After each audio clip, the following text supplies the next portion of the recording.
اهدنا الصراط المستقيم.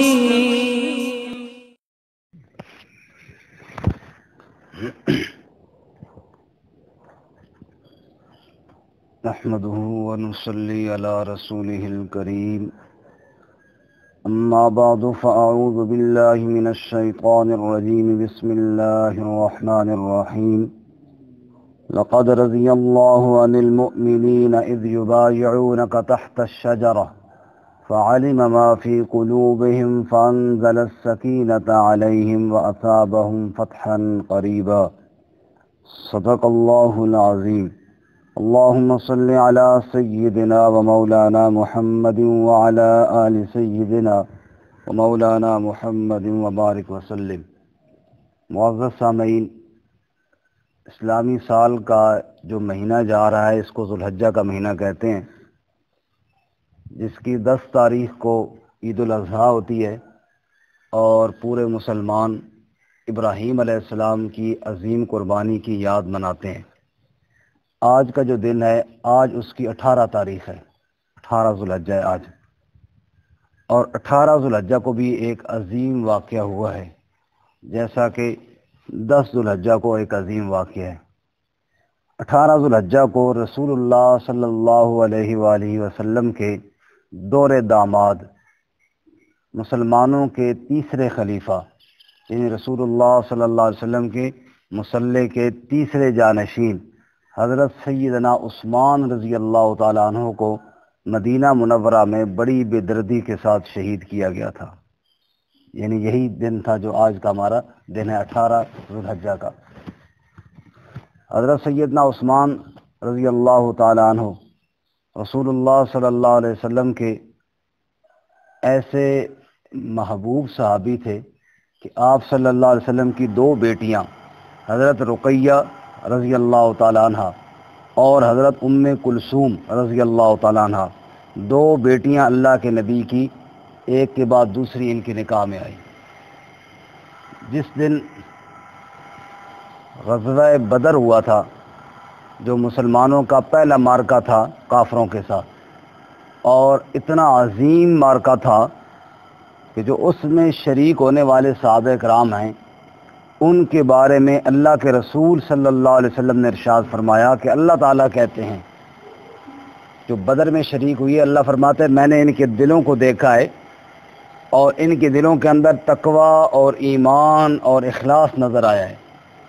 اس لیے اللہ ان سے کہتے ہیں بدر والو اعملوا ما شئتم قد غفرت لکم وبدلت سیئاتکم حسنات، کہ میں اللہ تم سے اتنا خوش ہوں کہ آج کے بعد اگر تم سے کوئی غلطی بھی ہو جائے تو بغیر توبہ کے میں اللہ تمہیں معاف کر دوں گا. اتنا تم سے میں خوش ہو گیا ہوں. 313 جب 1000 کے مقابلے میں کھڑے ہو گئے نبی پاک کے ساتھ تو اللہ نے خوش ہونا تھا. یہ وہ عظیم صحابی.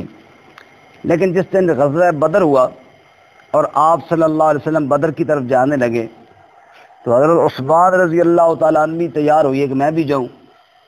حضرت عثمان کی پہلی بیوی نبی صلی اللہ علیہ وسلم کی بیٹی حضرت رقیہ اس وقت آپ کے نکاح میں تھی، اور اتفاق کی بات حضرت رقیہ بیمار تھی. اللہ کے رسول صلی اللہ علیہ وسلم نے اپنے اس داماد حضرت عثمان سے فرمایا کہ عثمان تم نہ جاؤ، کیونکہ رقیہ کی طبیعت ٹھیک نہیں ہے، اس لیے تم گھر میں رہو اور ان کی دوائی دارو کا اہتمام کرو. حضرت عثمان رک گئے کیونکہ اللہ کے نبی نے جو منع کیا. چنانچہ بدر کے موقع پہ حضرت عثمان شریک نہ تھے، لیکن جب بدر کی لڑائی ختم ہوئی تو حضرت نبی صلی اللہ علیہ وسلم نے فرمایا لوگوں سنو، عثمان جو ہے اس کو میں نے منع کیا تھا، ورنہ تو وہ تیار تھا آنے کے لیے. میرے حکم کے ماننے کی وجہ سے عثمان اس مقام پر اس غزوے میں شریک نہیں ہوا، لہٰذا وہ غیر حاضر تو ہیں لیکن اللہ کا رسول ان کو حاضر مانتا ہے، اور اللہ کا رسول جب ان کو حاضر مانتا ہے تو اللہ بھی ان کو حاضر مانتا ہے. اس لیے عثمان باوجود غزوہ بدر میں غیر حاضر ہونے کے اللہ کے رسول نے بھی ان کو حاضر مانا اور اللہ تعالیٰ نے ان کو حاضر مانا. اور عجیب اتفاق یہ ہوا کہ غزوہ بدر جس دن مسلمانوں کی فتح ہوئی، مسلمان واپس مدینہ میں آئے اطلاع دینے کے لیے خوشی کے ساتھ کہ اللہ نے مسلمانوں کو فتح دی ہے اور کافر شکست کھا کر گئے، ابو جہل قتل ہو گئے. اسی دن حضرت رقیہ فوت ہو گئی. حضرت رقیہ کی وفات بالکل اسی دن ہوئی جس دن مدینہ میں مسلمانوں کے بدر میں فتح ہونے کی خبر آئی. صحابہ کہتے ہیں کہ بڑی عجیب کیفیت مدینہ میں منورہ میں بن گئی کہ ادھر تو بدر کی جیت کی خوشی اور ادھر اللہ کے نبی کی بیٹی کی وفات کا غم، یہ ملی جلی کیفیت بن گئی، خوشی اور غم اکٹھے ہو گئے. حضرت عثمان رضی اللہ تعالیٰ عنہ بڑے پریشان رہنے لگے. ایک دن حضرت عثمان کہتے ہیں کہ میں سوچوں میں گم پریشان بیٹھا تھا کہ نبی صلی اللہ علیہ وسلم تشریف لائے اور میرے کندھے پہ ہاتھ رکھا. پوچھا عثمان کیوں پریشان ہو؟ میں نے کہا یا رسول اللہ رشتے تو بہت مل جاتے ہیں لیکن جو آپ کے ساتھ جو رشتہ تھا نا میرا وہ بڑا یاد آتا ہے کہ لوگ مجھے کہتے ہیں اللہ کے نبی کا داماد ہے اور میں بھی فخر کرتا تھا میں نبی کا داماد ہوں اور آپ میرے سسر تھے. جب رقیہ فوت ہو گئی تو وہ رشتہ ختم ہو گیا، اس وجہ سے پریشان ہوں. آپ صلی اللہ علیہ وسلم فرمایا عثمان خوش ہو جاؤ، میں نے اپنی دوسری بیٹی ام کلثوم کا رشتہ بھی آپ کو دے دیا ہے اور یہ رشتہ پھر میرا اور آپ کا بحال ہو گیا. اللہ کی قدرت حضرت ام کلثوم بھی کچھ عرصے بعد فوت ہو گئیں. نبی صلی اللہ علیہ وسلم کو اتنا اعتماد تھا حضرت عثمان پر، آپ نے فرمایا اگر میری 40 بیٹیاں ہوتی تو میں ایک ایک کر کے عثمان کے نکاح میں دیتا جاتا. خیر یہ حضرت عثمان رضی اللہ تعالیٰ عنہ کو بڑا صحابہ کرام میں بڑی خصوصی فضیلت حاصل ہے کیونکہ ابتدائے اسلام میں ایک ہجرت ہوئی جس کو ہجرت حبشہ کہتے ہیں، حبشہ کی طرف. مدینہ والی ہجرت بعد میں ہوئی. حضرت عثمان نے ہجرت حبشہ بھی کی، حضرت رقیہ کے ساتھ کی اور اس کے بعد ہجرت مدینہ بھی کی. 2 ہجرتیں ان کو نصیب ہوئی ہیں. اسی طرح حضرت عثمان رضی اللہ تعالیٰ عنہ سخاوت کے اندر تو ان کا اپنی مثال آپ تھے، بڑے سخی تھے. چنانچہ ایک دفعہ کا واقعہ ہے کہ چونکہ یہ تاجر تھے، کاروباری آدمی تھے، غلے کے لدے ہوئے اونٹ ان کے، چونکہ اونٹوں پہ قافلے چلتے تھے، مدینہ منورہ میں آئے.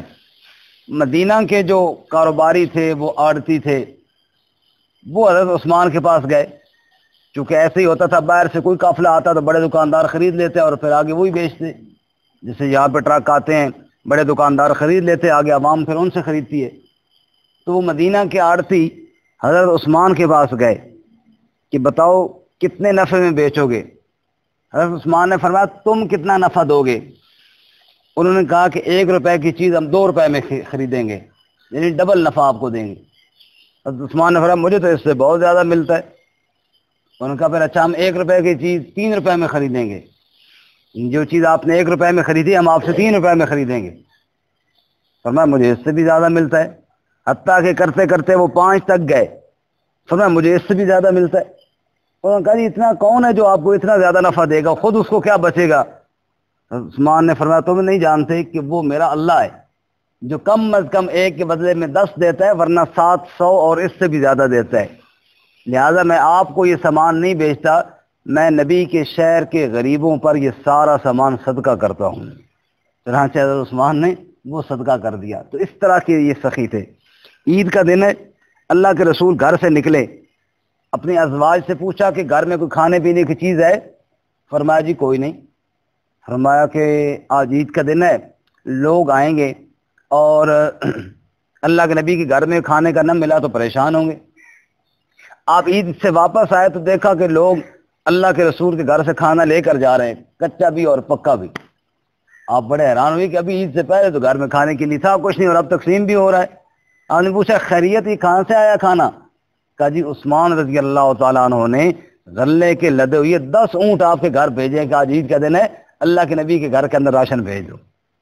تو آپ بڑے خوش ہوئے. آپ نے فرمایا اللہم انی رضیت عن عثمان فرض عن، اے اللہ میں عثمان سے راضی ہوں تو بھی عثمان سے راضی ہو جا. بس میں نے جو آیت پڑھی ہے اس کا واقعہ بھی سن لیجیے. حضرت عثمان ہی کے بارے میں ہے. واقعہ یوں پیش آیا کہ اللہ کے نبی صلی اللہ علیہ وسلم کو مدینہ منورہ میں خواب آیا. خواب یہ آیا اللہ کے نبی کو کہ ہم مکہ مکرمہ میں گئے ہیں اور عمرہ کر رہے ہیں، اور جیسے حاجی عمرے والے سر منڈاتے ہیں نا، عمرے کے بعد سر منڈوا رہے ہیں. آپ نے یہ خواب صحابہ کو سنایا اور اللہ کے نبی کا خواب تو جھوٹا ہو نہیں سکتا. صحابہ بڑے خوش ہو گئے کہ جناب ہم مکہ جائیں گے، عمرہ کریں گے. تو کہا یا رسول اللہ چلو جی چلتے ہیں جی، تیاری کریں جی۔ آپ نے تیاری فرما لی، عمرے کی نیت سے آپ مدینہ منورہ سے مکہ روانہ ہو گئے۔ مکہ سے تھوڑا باہر حدیبیہ کے مقام پر جب پہنچے تو مکے کے کافروں نے آپ صلی اللہ علیہ وسلم کو وہاں روک لیا کہ آپ کو ہم نہیں آنے دیتے مدینہ میں، مکہ میں آپ عمرے کے لیے نہیں آ سکتے۔ آپ صلی اللہ علیہ وسلم نے صحابہ سے مشورہ کیا کہ یار جاؤ ان مکے کے وڈیرے سرداروں سے بات کرو کہ ہم لڑائی کرنے تو آ نہیں رہے، کہ آپ ہمیں روک رہے ہیں، ہم تو عمرہ کرنے آ رہے ہیں، عمرے کرنے سے تو آپ کو نہیں روکنا چاہیے، اللہ کا گھر ہے یہاں پہ کوئی بھی آ سکتا ہے۔ آپ نے حضرت عمر سے فرمایا عمر تم جا کر ان سے بات کرو۔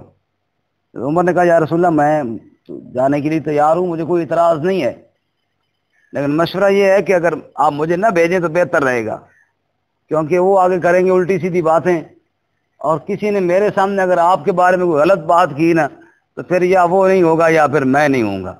اس لیے میرا مشورہ یہ ہے کہ میری بجائے عثمان کو بھیجیں رضی اللہ تعالیٰ۔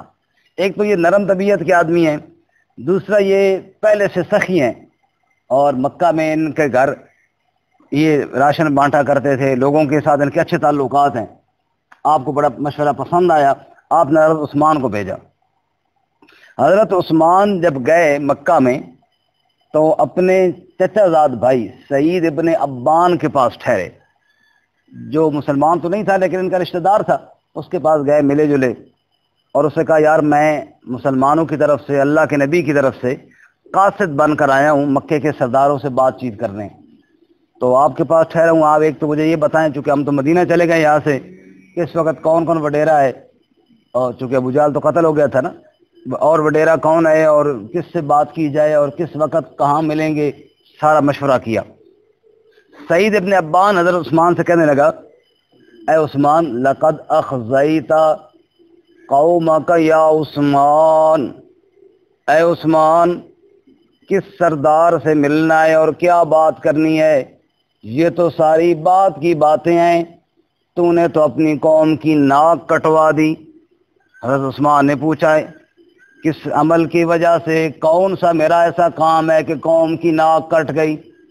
سعید ابن ابان نے کہا اے عثمان ہم مکے کے جو بڑے سردار ہوتے ہیں جب چلتے ہیں تو بڑی چادر پہن کر چلتے ہیں اور نیچے گھسیٹ کر چلتے ہیں، لوگ دیکھتے ہیں سردار آ رہا ہے کسی سے بات کرنے کے لیے، اور جو آپ نے چادر باندھی ہوئی ہے یہ ٹخنوں سے بھی بہت اوپر کر کے ہے، اس طرح تو غریب اور فقیر اور غلام باندھتے ہیں۔ لقد اخزیت قومک، تو جا رہا ہے سرداروں سے بات کرنے کے لیے، حلیہ تو نے فقیروں کا بنایا ہوا ہے، اگر سرداروں سے بات کرنی ہے لمبی بڑی چادر پہن اور سرداری والی کیفیت اور حیت بنا، پھر جا کر سرداروں سے بات کر۔ حضرت عثمان نے کہا ہے میرے چچا کے بیٹے تو اور دنیا میں رہتا ہے، ہم اور دنیا میں رہتے ہیں، جہاں تم رہتے ہو وہاں غلامی اور سرداریاں دیکھی جاتی ہیں، اور ہم جہاں رہتے ہیں وہاں صرف محمد عربی کی تابعداریاں دیکھی جاتی ہیں صلی اللہ علیہ وسلم۔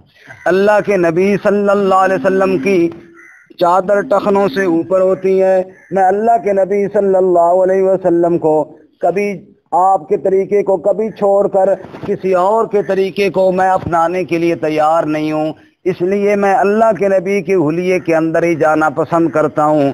چنانچہ اللہ کے نبی صلی اللہ علیہ وسلم کا یہ پیارا صحابی وہاں گیا مذاکرات کے لیے، بات چیت ہوئی، مکے والوں نے کہا اے عثمان تیرے ساتھ ہماری کوئی لڑائی نہیں، تو جا کے طواف کر، تو عمرہ کر، تیرے ساتھ کوئی لڑائی نہیں، لیکن اللہ کے نبی کو ہم طواف کے لیے نہیں چھوڑتے۔ حضرت عثمان رضی اللہ تعالیٰ عنہ نے فرمایا اگر اللہ کے نبی کو تم طواف کے لیے نہیں چھوڑتے تو پھر میں عثمان بھی طواف نہیں کرتا۔ آپ ایک منٹ کے لیے سوچیں نا، اگر ہم جائیں، اللہ ہم سب کو وہاں بار بار حاضری نصیب فرمائے، اگر ہم یہاں سے مکہ جائیں اور وہاں بیت اللہ سامنے ہو تو کسی کا دل کرتا ہے کہ میں طواف کے بغیر واپس جاؤں؟ جب ہم جیسے گناہ گاروں کا دل نہیں کرتا تو عثمان کا کتنا دل کرتا ہوگا۔ لیکن نبی کے ساتھ محبت دیکھو حضرت عثمان کی، فرمانے لگے اگر مجھے طواف کی اجازت ہے، میرے نبی کو طواف کی اجازت نہیں ہے، تو پھر یہ طواف میں عثمان بھی نہیں کرتا، حضرت شیخ سعدی رحمۃ اللہ علیہ نے عثمان کے جواب کو یوں فارسی میں بیان کیا: طواف حرم بے رسول خدا، نہ باشد بر پے روا نشروا، کہ حرم کا طواف ہو، اللہ کے نبی کو اجازت نہ ہو، امتی کو اجازت مل جائے، فرمانے لگے، فرمایا یہ طواف جو اللہ کے نبی صلی اللہ علیہ وسلم کو اجازت نہیں دی جا رہی، فرمایا نبی پاک صلی اللہ علیہ وسلم کے بغیر میں عثمان بھی تیار نہیں ہوں۔ ہم مسلمانوں نے تو جب سے کلمہ پڑھا ہے یہ وعدہ کیا ہے کہ ہم وہیں قدم رکھیں گے جہاں آگے قدم محمد مصطفیٰ کے لگیں گے صلی اللہ علیہ وسلم، نبی پاک کے بغیر میں نہیں کرتا۔ ادھر عثمان کو قید کر لیا انہوں نے، اور خبر یہ چلا دی کہ عثمان شہید ہو گئے ہیں۔ نبی صلی اللہ علیہ وسلم کو بڑا دکھ ہوا، آپ انتظار کر رہے ہیں کہ ابھی عثمان بات چیت کرے واپس آئیں گے، آپ کو پتہ چلا کہ شاید شہید ہو گئے، حالانکہ شہید تو نہیں ہوئی تھے، خبر جھوٹی چلی تھی، کیونکہ عالم الغیب تو اللہ تعالیٰ کی ذات ہے۔ بس یہ آخری بات سنا کے بعد ختم کرتا ہوں۔ نبی صلی اللہ علیہ وسلم کو جب یہ بات پتہ چلی تو آپ صلی اللہ علیہ وسلم نے وہ جو 1400 صحابہ کرام تھے نا، ان سے بیعت لی، اور آپ نے فرمایا کہ آؤ میرے ہاتھ پر بیعت کرو، یا تو عثمان کا بدلہ لیں گے یا پھر ہم بھی واپس نہیں جائیں گے۔ چنانچہ ایک کیکر کے درخت کے نیچے آپ صلی اللہ علیہ وسلم نے 1400 صحابہ کرام سے بیعت لی، آؤ میرے ساتھ وعدہ کرو، عثمان کا بدلہ لیے بغیر ہم بھی واپس نہیں جائیں گے۔ صحابہ کرام نے بیعت کی، اور اس درخت کے نیچے قرآن نے اس کو بیان کیا جو میں نے آیت شروع میں پڑھی تھی، فرمایا لقد رضی اللہ عن المؤمنین اذ یبایعونک تحت الشجرہ فعلم ما فی قلوبہم فانزل السکینۃ علیہم واصابہم فتحا قریبا۔ اللہ کریم فرماتے ہیں، اے میرے محبوب صلی اللہ علیہ وسلم، درخت کے نیچے جو آپ کے ہاتھ پر ہاتھ رکھ کر بیعت کر رہے تھے، میں اللہ ان سب سے راضی ہو گیا ہوں۔ سبحان اللہ، اس بیعت کو کہتے ہیں بیعت رضوان۔ جب سب نے بیعت کر لی نا، اب یہ بیعت ہو رہی تھی حضرت عثمان کا بدلہ لینے کے لیے، لیکن نبی پاک کی حضرت عثمان سے محبت دیکھو۔